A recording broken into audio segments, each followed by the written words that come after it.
Praise the Lord everyone. आज हम भजन संहिता 146वें अध्याय की ओर अपने ध्यान को केंद्रित करेंगे।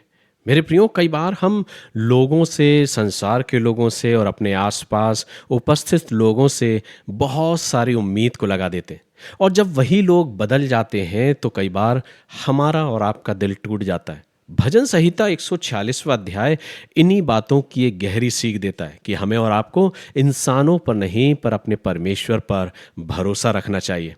दाऊद के इस भजन में लिखा है, यह की स्तुति करो हे मेरे मन, यहोवा की स्तुति कर। मैं जीवन भर यहोवा की स्तुति करता रहूंगा। जब तक मैं बना रहूंगा तब तक मैं अपने परमेश्वर का भजन गाता रहूंगा। सो दाऊद यहाँ पर परमेश्वर का धन्यवाद करते हुए सबसे पहले उसकी स्तुति कर रहा है, उसका धन्यवाद कर रहा है, और उसके पीछे एक उद्देश्य है। तीसरे पद में वो उस उद्देश्य को लिखता है कि मैं क्यों अपने परमेश्वर का धन्यवाद कर रहा हूं, क्योंकि तीसरे पद में लिखा है, तुम प्रधानों पर भरोसा ना रखना, ना किसी आदमी पर, क्योंकि उसमें उद्धार करने की भी शक्ति नहीं। उसका भी प्राण निकलेगा, वह भी मिट्टी में मिल जाएगा। उसी दिन उसकी सब कल्पनाएं नष्ट हो जाएंगी।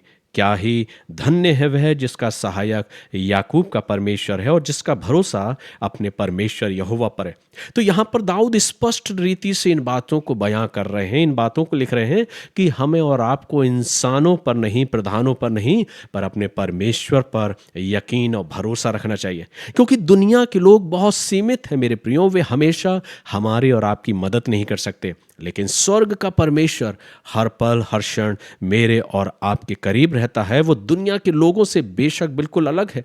वो टूटे हुए दिलों को संभालता है, भूखों को भोजन देता है, बंदियों को छुड़ाता है और गिरे हुओं को फिर से उठाता है। जो अपने आप को तुच्छ समझते हैं वो उन्हें सहारा देता है। सो भजन 146वां अध्याय मुझे और आपको ये स्मरण दिलाता है कि जब दुनिया साथ ना दे तब भी मेरा और आपका परमेश्वर एक ऐसा विश्वास योग्य परमेश्वर है जो मुझे और आपको थामने के लिए तैयार है। इसलिए दाऊद अपने पहले और दूसरे पद में उस परमेश्वर का धन्यवाद करते हैं और उसकी स्तुति करते हुए कहते हैं कि तुम प्रधानों पर भरोसा मत रखना। और वो ये भी कहते हैं कि वो मनुष्य, वो इंसान क्या ही धन्य है जिसका सहायक याकूब का परमेश्वर है और उसके साथ ही साथ उसका भरोसा अपने परमेश्वर पर है। इसलिए मेरे प्रियो, आज सच्ची शांति और सच्ची खुशी पैसों में, लोगों में और परिस्थितियों में नहीं है, लेकिन सच्ची खुशी और शांति परमेश्वर में मिलती है, क्योंकि वो परमेश्वर शांति का परमेश्वर है और आशीषों का देने वाला परमेश्वर। इसलिए आइए हम अपने मनों को इंसानों की ओर ना लगाते हुए